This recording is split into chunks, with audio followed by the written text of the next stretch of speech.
What's going on, people? My name is Batman, and as we've all probably put together by now, Titanfall did not live up to the heavy expectations that I think many of us had. It was not the COD killer we hoped it would be.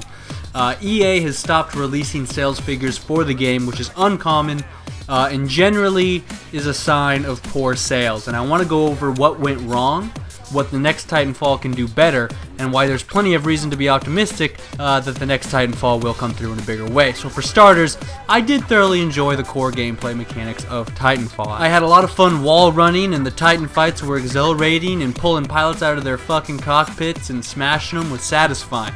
But in the end, I shared the same complaint that I think everyone had, which is that although the game was fun, it got repetitive and dull quickly. Now, to be fair, if you play any game long enough, you will eventually reach a point where you get burnt out on it. But Titanfall's problem was that you reach that point way too fast. I think of Titanfall as a sprinter who's faster than Call of Duty but didn't have the endurance to beat COD in the mile. Now, people are usually quick to point to Titanfall's glaring lack of customization. You know, you'd think Titan decals would be a given, and lack of very many unlocks as the primary culprit behind the dull point of overwhelming speed. And there is some truth to that, and I do want to talk about that. However, there is a bigger problem that I think is much harder for us to define, but that I would like to describe with accuracy now.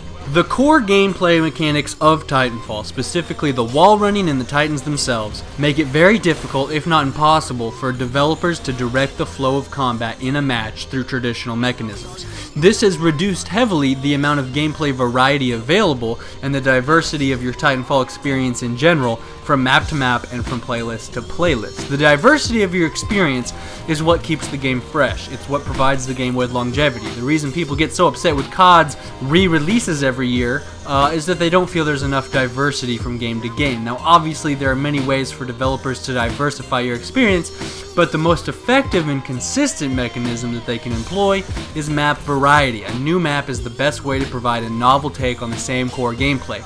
Now, developers know this, of course. That's why new maps are always the most prominent feature in most DLC and expansion packs. Now, what makes the experience different from one map to another is the way in which said maps direct the flow of combat. Flow being the intensity and frequency at which opposing players do battle against one another. So for instance, in Call of Duty, the frequency and intensity of fighting on a map like Nuketown or Strike Zone is going to be very different from the frequency and intensity of your fighting on a map like Turbine or Siege. It diversifies the experience. In Battlefield, the frequency and intensity of your fighting on a map like Operation Locker is going to be very different from the frequency and intensity of fighting on a map like Gold Mud Railway. Titanfall's problem is that because pilots can wall run and get on top of anything and basically go anywhere, anytime, and because Titans themselves can move around the map so quickly and are cut off entirely from the map's interior sections, the map is unable to direct the flow of combat. The developers aren't able to control players via the map. It removes choke points almost entirely from the maps and flanking routes, because every direction and wall is a flanking route already. In Call of Duty Domination, depending on how the flags are set up, you can have a number of different flow manipulations. Something like Strike Zone will give you what I call the merry-go-round scenario, where each team is either pushing clockwise or counterclockwise around the map and constantly clashing head-to-head or flanking each other in the rear, or a little of both. And that's going to be a very different experience from something like Whiteout, where you'll typically have a fierce head-on-head battle taking place constantly on the B flag in that little cave, with bad guys occasionally trying to eat away at your flanks. And it also nullifies the ability of different game modes to direct flow as well. The only differences between game modes is the way in which the objective manipulates the flow of combat.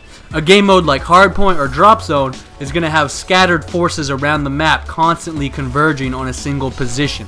The fighting gets more intense the closer you get to that position. That's very different from a game mode like Blitz or Capture the Flag, where you have two teams constantly trying to push past one another into each other's spawn.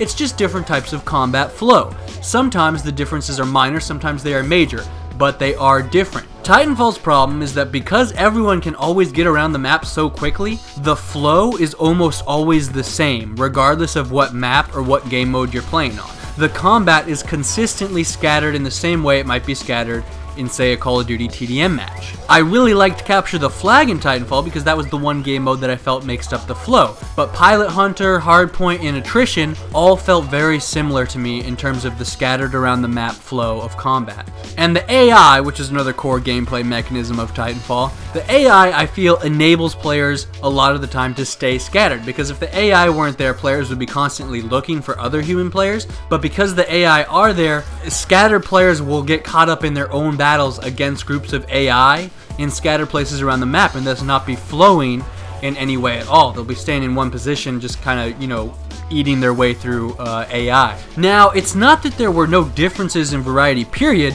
but the differences were too few and too minor. The gameplay across all maps and game modes at a certain point kind of blends together because the developers weren't able to use traditional gameplay mechanisms such as objectives or map design to control the players. And so when you can't vary up the gameplay gets stale once you've done it enough times in a row. And of course, compounding this was again, of course, that the game simply did not have enough incentives and rewards in terms of unlocks.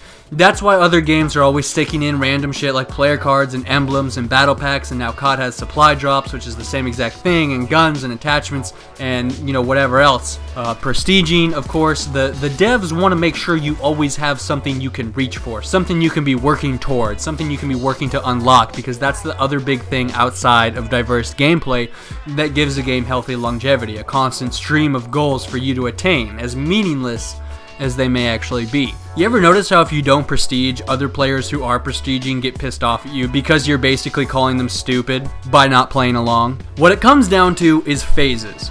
For instance, in Battlefield, which I consider the ultimate king of longevity, I've gone through a domination phase, a shotgun phase, a jet phase, a rush phase, an obliteration phase, a tank phase, and of course the helicopter phase, which I just never got bored of. Most people also go through a sniper phase. In Call of Duty, Ghost sucks wiener. There are no good phases, but I'll use Black Ops 2 as an example. In Black Ops 2, I went through a hardpoint phase, a search and destroy phase, a domination phase, the SMG phase, the shotgun phase, the silenced LSAT phase, the Nuketown 24/7 phase. I went through a high kill streaks phase and a low kill streaks phase. Most people also go through a sniper phase on Call of Duty as well. In Titanfall, I went through the CTF phase, and then once that got dull, there wasn't really anything else to move on to. I mean, maybe Last Titan Standing could have been its own phase, I just didn't really get into it. But, you know, the other three game modes, and across every single map, just felt so similar. It was just a big blur, you know what I mean?